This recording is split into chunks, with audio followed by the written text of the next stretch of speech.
eu sou Thalita. Nesse vídeo a gente vai comentar um pouco sobre a Lígia Fagundes Telles, as características de seus contos, já que ela é mais conhecida por eles, e saber um pouquinho mais sobre essa autora enraizada no modernismo, mas também contemporânea.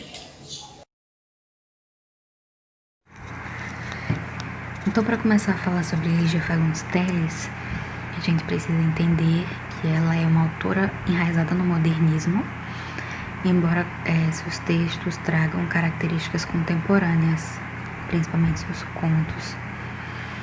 Ela surgiu nesse período do modernismo, então ela frequentava os mesmos lugares que os autores do modernismo frequentavam. Ela convivia com eles, conhecia-os, então, embora enraizada no modernismo, ela traz características da contemporaneidade. Então, como ela frisa bem, ela é uma ariana, nascida em São Paulo, em 19 de abril de 1923. E em 2005, a Lígia ganhou o Prêmio Camões, que é um dos mais importantes para a literatura, um dos prêmios mais importantes, para a literatura. E outro artista que a gente pode lembrar que também ganhou o Prêmio Camões foi o Chico Buarque. Em 2019, ele ganhou o Prêmio Camões de Literatura.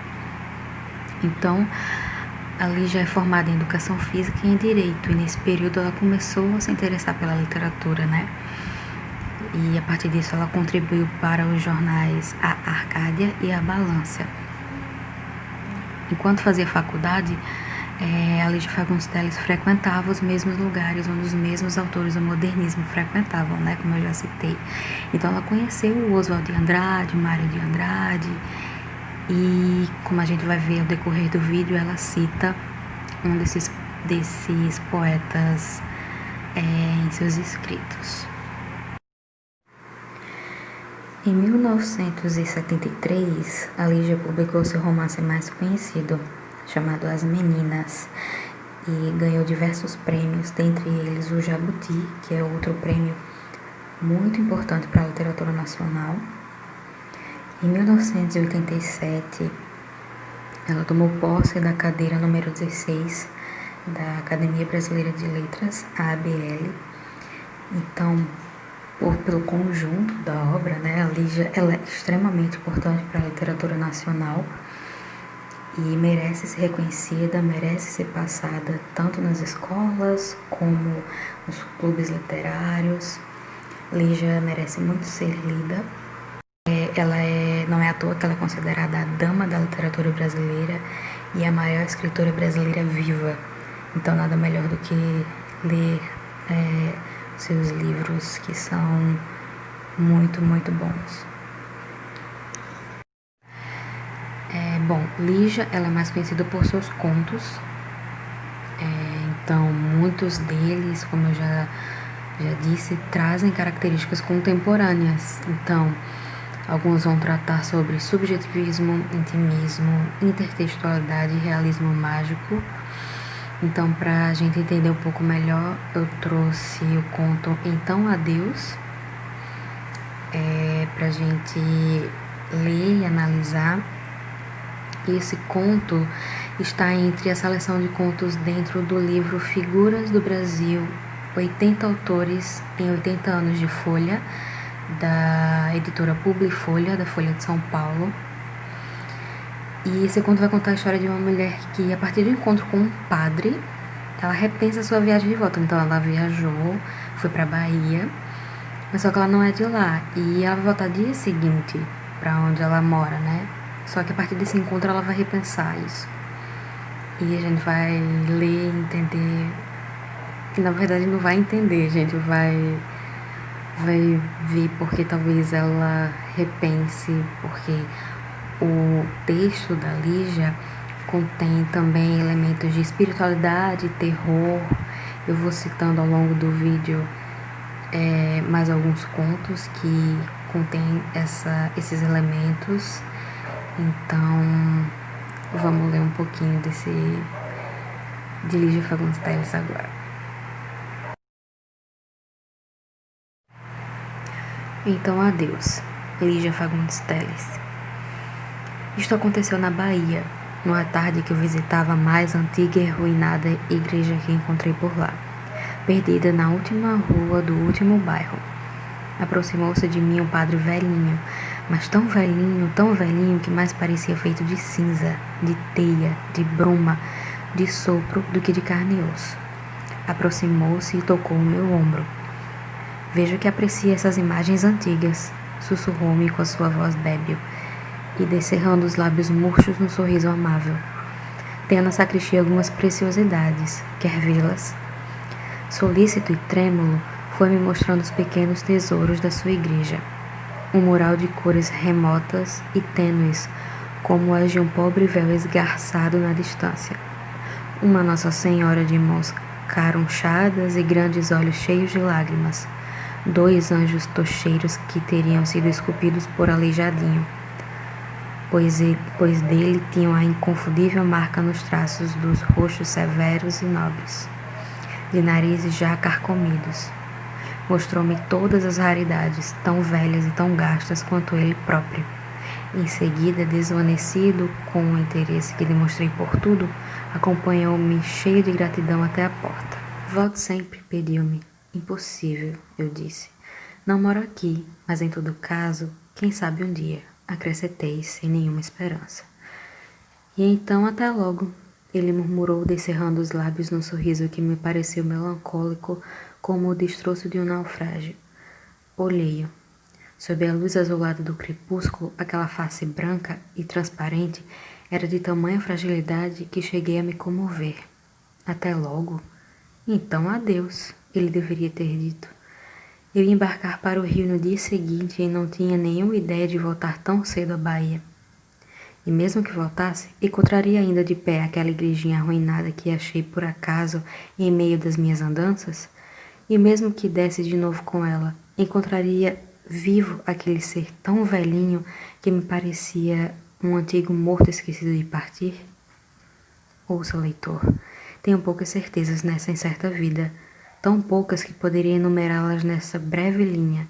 Porém, uma certeza eu tive naquele instante, a mais absoluta das certezas. Jamais o verei. Apertei-lhe a mão, que tinha a mesma frialdade seca da morte. Até logo, eu disse cheia de enternecimento pelo seu ingênuo otimismo. Afastei-me e de longe ainda o vi, imóvel no topo da escadaria. A brisa agitava-lhe os cabelos ralos e murchos como uma chama prestes a extinguir-se. Então, adeus, pensei comovida ao acenar-lhe pela última vez. Adeus. Nesta mesma noite houve o clássico jantar de despedida em casa de um casal de amigos. E em meio de um grupo, eu já me encaminhava para a mesa, quando de repente alguém tocou o meu ombro. Um toque muito leve, mas parecia um roçar de uma folha seca. Voltei-me. Diante de mim, o padre velhinho sorria. Boa noite. Fiquei muda. Ali estava aquele de quem horas antes eu me despedira para sempre. Que coincidência, balbuciei afinal. Foi a única banalidade que me ocorreu dizer. Eu não esperava vê-lo tão cedo. Ele sorria sempre. E desta vez achei que aquele sorriso era mais malicioso do que melancólico. Era como se ele tivesse adivinhado o meu pensamento de quando nos despedimos na igreja e agora, então, de um certo modo desafiante, estivesse a divertir-se com a minha surpresa. Eu não disse até logo? Os olhinhos enevoados pareciam perguntar com ironia. Durante o jantar ruidoso e calorento, lembrei-me de Kipling. Sim, grande e estranho é o mundo, mas principalmente estranho. Meu vizinho da esquerda quis saber entre 2 garfadas. Então a senhora vai mesmo nos deixar amanhã? Olhei para a bolsa que tinha no regaço e dentro da qual já estava minha passagem de volta com a data do dia seguinte, e sorri para o velhinho lá na ponta da mesa. Ah, não sei. Antes eu sabia, mas agora já não sei. Bom, depois da leitura desse conto, então adeus. A gente vai fazer uma breve análise de algumas características que ele contém E também eu vou citar mais dois contos que contêm esses elementos de terror, é, mais realismo mágico da Lígia, tá bom? O próprio conto ou microconto já é uma característica da literatura contemporânea, né? Muitos autores contemporâneos escrevem muitos contos ou microcontos, histórias muito rápidas e desestruturadas que a gente mesmo assim consegue acompanhar e entender. Mas nesse conto da Lígia, nesse texto, a gente vai observar mais características, como o subjetivismo, que é a realidade partida da ótica do sujeito. Ou seja, para a personagem do conto, ela nunca mais vai ver aquele padre de novo, né? Tanto que ela diz, eu tenho absoluta certeza, tenho certeza que eu nunca mais verei novamente. Eu não tenho tantas certezas assim, mas essa eu tenho. Uma vez que ela ia no dia seguinte viajar de volta para o Rio de Janeiro, né, para casa dela, e ele já estava tão velhinho que ela achava que nunca mais, mesmo que ela voltasse para a Bahia, não o veria novamente, né? Então, para ela era certo que eles nunca mais iam se encontrar, mas de alguma forma o padre sabia que eles iam se ver novamente. Então, tanto que ele diz até logo. E ela fica se perguntando, até logo? Mas como assim até logo? Então, adeus. Só que ela não verbaliza, né? Ela só imagina. Ela só pensa no então adeus. Mas é como se ele adivinhasse o pensamento dela, dizendo, não, a gente não vai se ver de novo. Outra característica é o realismo mágico, que nesse conto ele é abordado em como não se explica de que forma aquele padre sabia que haveria novamente, né? Uma vez que eles nem se conheciam, foi o acaso num passeio que ela estava fazendo numa rua qualquer, encontrou aquela igreja e aquele padre, né? Meio que aquele padre encontrou ela ali. Sequer ela era da mesma cidade que ele. Então, como é que ele sabia? Será que ele conhecia ela de alguma forma? Será que ele tinha sentido alguma coisa, né? Mas ela não sabia.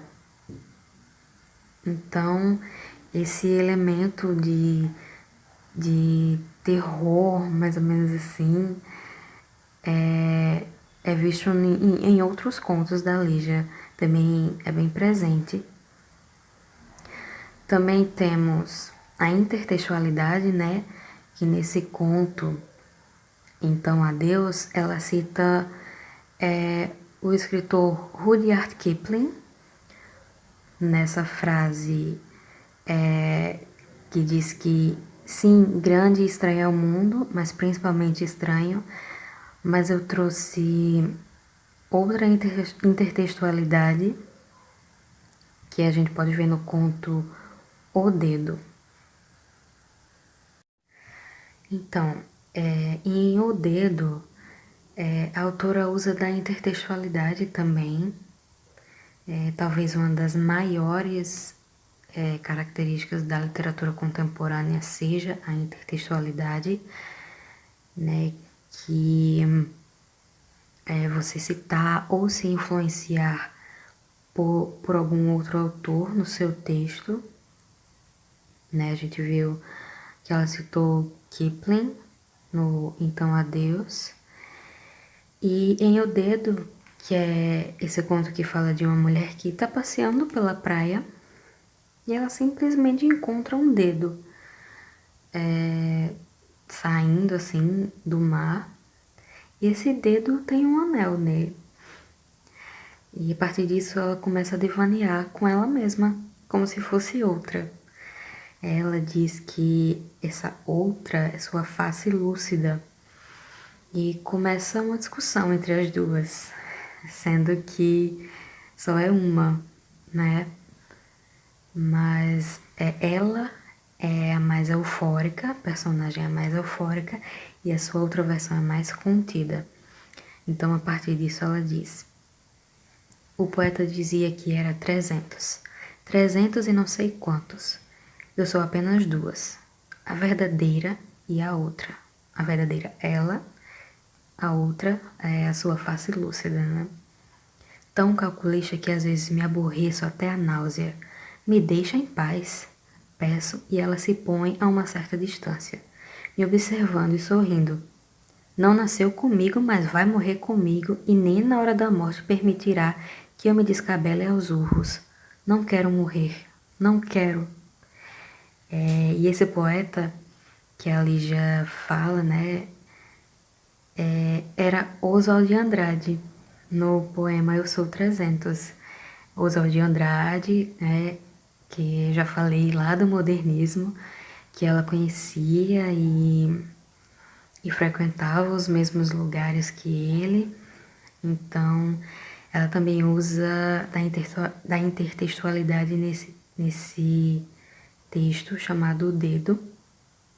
E outro conto que também contém realismo mágico, se assim a gente pode dizer, é o Venha Ver o Pôr do Sol, que é um ex-casal que vai passear no cemitério, né? Não vou me alongar, espero que você se interesse em ler o texto, que está dentro do livro Antes do Baile Verde.